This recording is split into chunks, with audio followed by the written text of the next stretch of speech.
صحيح، لكن كبير بيكوا انتوا. وزي ما انا نزلت وشفت ناس بتقول لي انت محترم، فانا بقول لحضراتكم زي ما حضرتك قلت انا في وشك، واوعدك ان انا هرفع راسك. خلاص؟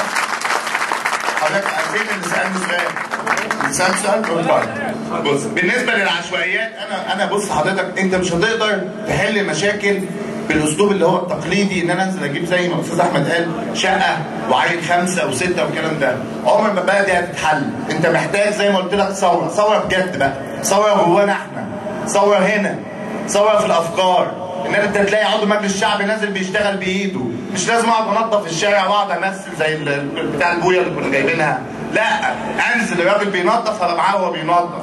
حضرتك لما تلاقيني واقف والراجل بينظف انت هتنزل وتنظف معايا.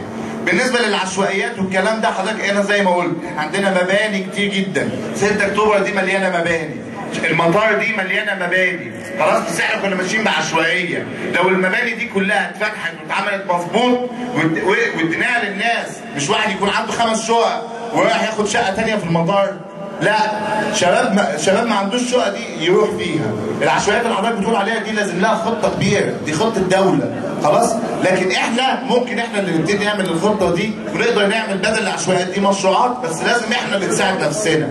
الناس عمرها ما هتتقبل مني ان انا اقول لهم اطلعكم من العشوائيات واجيب لكم شقق غير لو فعلا لقوني نفذت ده في حاجه ونجحت. دي بالنسبه للعشوائيات.